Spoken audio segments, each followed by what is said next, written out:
What's up, guys? I'm Mary Jane coming to you from sdz.today, the network built by activists for activists. We're not going to censor you here. We like the truth. It feels oh so good to spread it, even though it may not always be pretty. You guys following this war on the streets? The battle going on in any town in America every single day? In fact, in about 20 more seconds here from when I started this video, one person will be arrested for simple drug possession, not for kingpin, not for trafficking, not for hurting anybody or stealing anybody's property, but simply for being in possession of a substance that isn't regulated by the government. Here we are coming around to the 50-second mark, and in another 50 seconds, another person will be arrested.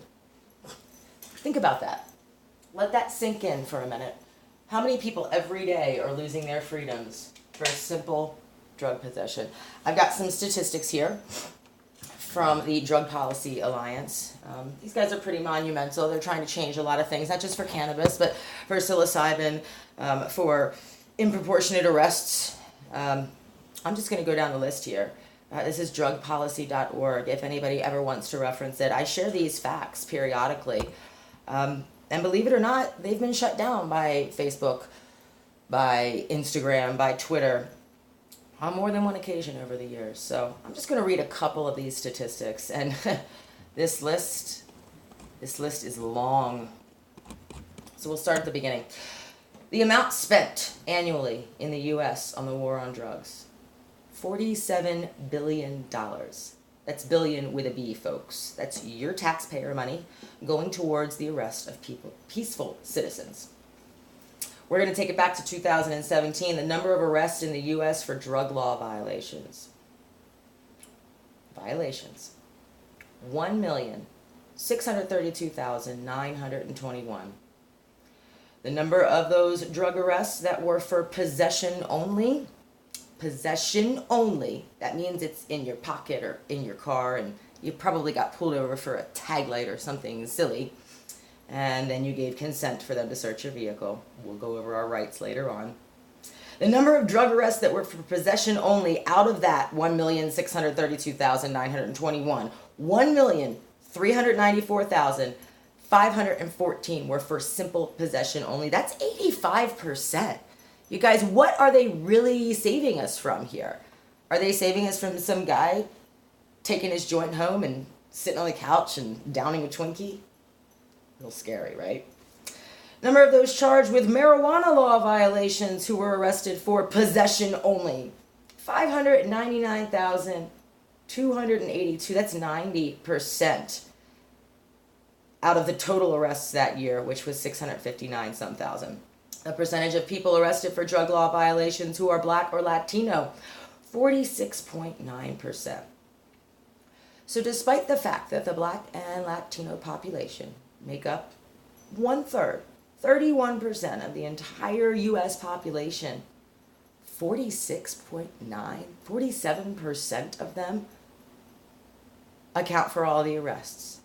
Something's not right there. I mean, let's face it. Cannabis isn't a Black thing. It's not a Latino thing. It's not a Christian thing, an atheist thing, a straight thing, a lesbian thing. Cannabis is a human thing. We've been using this plant ever since the beginning of history, when somebody came across it growing naturally. Oh, by the way, I'm not sure if you guys know, it's called weed because it is a weed that grows naturally like all other weeds. And if you run out into a thick forest somewhere, you'd probably find a pot plant there if you look far enough.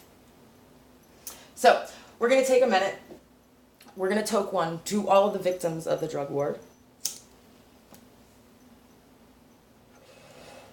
to all of the people who lost their freedom simply for being in possession of a plant or any other substance,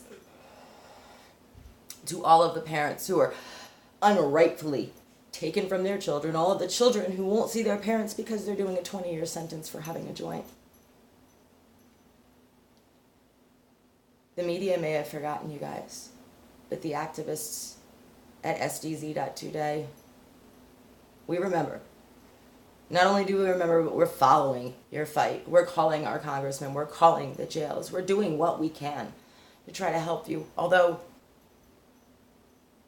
no one person can change the world. It's a collective. And this cannabis community, this psilocybin community, this natural community of activists, we're not a bunch of drug addicts like they paint us out to be. We're not sitting on the couch being lazy. We're actually doing our homework.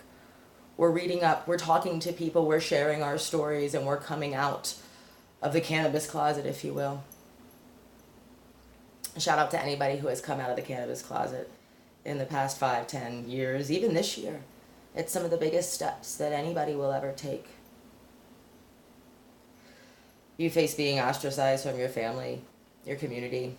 Let's say you've been head of the PTA for 3 years and all the moms love you. All of a sudden they figure out you're a medical cannabis patient and now you're a bad person. You guys, this is happening all over America, and it's up to us to stop it. And how are we going to stop it? We can't go guns blazing into people's houses. That's what the cops do when we smoke weed. We don't want to stoop to their level.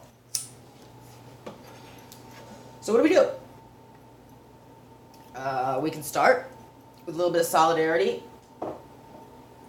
Come together with our friends who are passionate about making a change. Strike up a conversation with a stranger about cannabis. Try to do that at least once a day. You can slide it in there.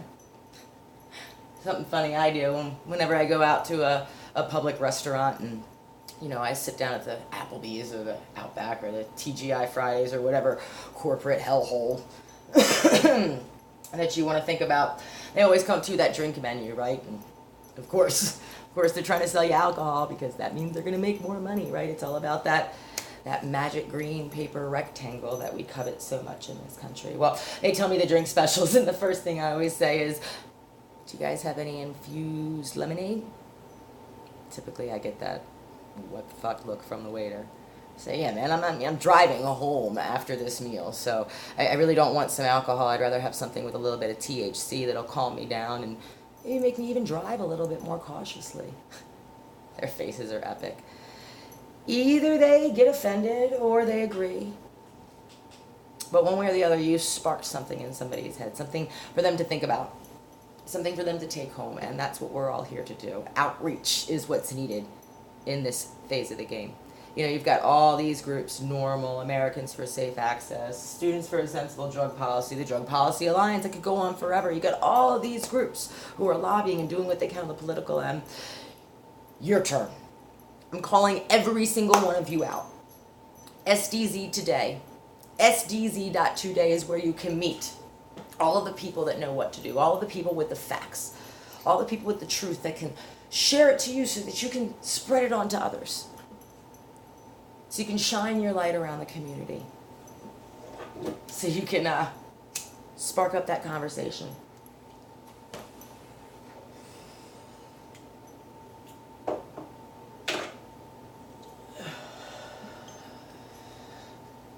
Take it to the streets, folks. The revolution will be televised. It will be on the internet. We're not going to quiet down.